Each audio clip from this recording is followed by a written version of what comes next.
Saya serahkan Pataka Pemuda Hikmah untuk dikibarkan kepada seluruh pemuda hikmah di wilayah Kalimantan Utara.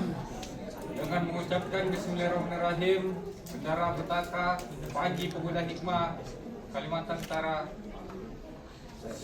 saya terima dan siap kibarkan di seluruh wilayah Kalimantan Utara. Warahmatullahi wabarakatuh. Saat ini kita berada di Tarakan, Kalimantan Utara. Sesaat lagi kami akan menghadiri acara pengukuhan DPW Hikmah Kaltara. Saya bersama-sama Jenderal Ganteng, Jenderal Muda, Jenderal Masa Depan Hikmah, Brigjen Arsaliba. Kemudian ada kita punya tokoh-tokoh masyarakat di sini. Ada Ketua Hikmah Malinau, Saudara Akbar Ida. Kemudian orang tua kita dari Kabupaten Hikmah Sebatik, Pak Norman. Ini Jenderal, ini Purnawirawan Angkatan Laut ini. Ya. Kemudian ada Bendahara Pemuda. Ya. Alhamdulillah acara ini akan dihadiri oleh Bapak Gubernur dan sekaligus akan melantik Ketua Hikmah DPW Wilayah Kalimantan Utara, Dr. Hairul yang juga sekaligus Wali Kota Tarakan. Newaki, Newana, Newako.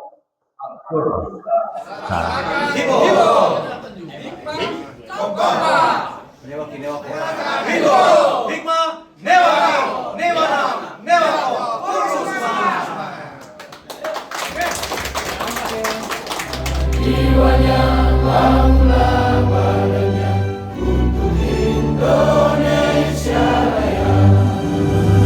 Indonesia Raya merdeka, merdeka, anak muda.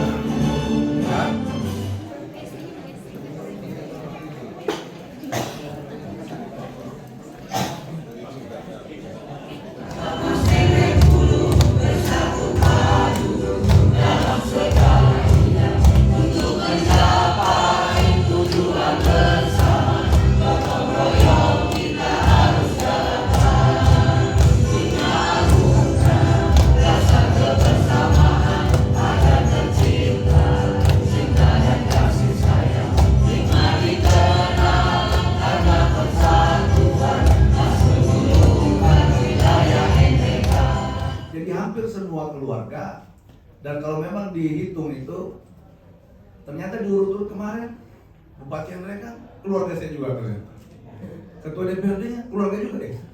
Jadi banyak sekali. Jadi setelah diurut itu hampir kita memang karena di Mas Hendra di khususnya kalau di setahu saya dulu di Rekang ini karena dulu satu nenek saja, jadi hampir kalau diurut itu ketemu itu satu keluarga.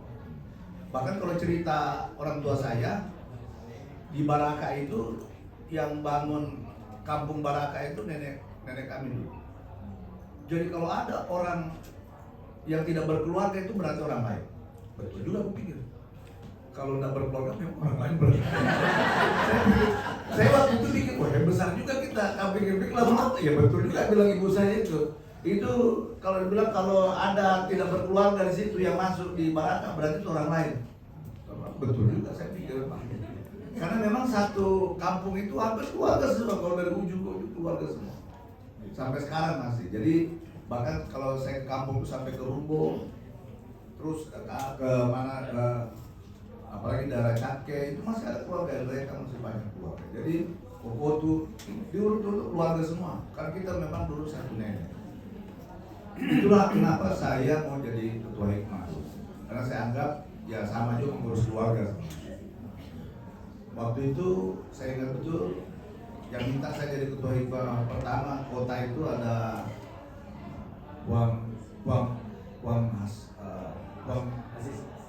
Puan Hasan Parigi yang sudah almarhum datang ke rumah minta saya untuk jadi ketua Hikmah. Waktu itu masih sekda saya Pak. Saya sekda apa Kadinkes ya? Kadinkes ya. Masih Kadis Kesehatan waktu saya diminta untuk. Jadi Bapak Ibu yang jadi ketua-ketua ini ada peluang untuk jadi wali kota juga. Karena saya dari waktu jadi ketua Hikmah kota itu masih kadis. Tapi itu juga berapa periode juga sampai saya sekda sampai menjadi wali kota. Setelah wali kota baru saya lepas dan saya serahkan kepada Pak Ustadz Salman. Bapak Ibu yang saudara, Saya hormati beliau dinasihati saya. Saya merantau di Papua kurang lebih 30 tahun. Saya menjadi ketua hikmah karena ayah saya berlinang tatkala saya mengantarkan pengajiku hadir di acara hikmah, dan saya hanya duduk di luar menyaksikan para tokoh-tokoh hikmah di Jayapura tahun itu. Saya bilang, ya Allah, jodohku selesai masih sekolah, tapi bila tua jadi punggawa padilakan. Ini nasihat buat adik-adik pemuda. Pada saat saya antar pengajiku di situ dan saya menyatakan saya akan jadi, maka mulai dari situ saya bergelora bersemangat karena ibu saya masih ada. Kau ibu, dia tahu bagi pitu, dia tahu boleh rakyat begitu. Alamak kegunai, laku pacege ampe-ampeku. Namo to namo puan, namo to namo sugi, kegaji ampe-ampeku pajai. Pajai. Tahu tu. Ampera, adara. Namo to iku namo sugi, namo to iku apa? Kegaji pak pajai itu. Itulah budaya orang mereka, Bapak Ibu sekalian, yang selalu berhasil dirantau. Assalamualaikum kita mendekat. Membawa ke depatetekan, membawa ke lame-lame, membawa ke kolu, membawa ke kulmandoti, jona ratu di mulamu. Mu bagian itu tetanggamu ini kembali. Itu hati orang mereka. Namo tain apa todein? Benar tidak? Itulah kenapa orang mereka banyak berhasil dirantau. Dia pandai membawa diri. Ya memang dia telah kompak, tidak apa-apa. Tapi dari itu tak liwa-liwa. Iya tuh? Seperti itu. Hikmah daerah, coba. Alhamdulillah kita sudah ada 3 bupati ketua hikmah. Ada 3 profesor dan rektor. Ada berapa pengusaha? Hebat-hebat. Jadi saya ke daerah itu punya rasa kebanggaan. Maka tugas saya yang ada di wilayah pusat ini, yang kebetulan punya jejaring, taik pangkatku, tetapi punya kenalan, punya jaringnya, insya Allah si besok-besok supaya kita menjadi kebanggaan pada saat periode ini. Yang dia terutama polisi, dia terutama tentara, dia terutama PNS, dia tahu pangkat namanya komismen jenderal, dia tahu kajati, kurus, dia tahu menjadi rektor diurus.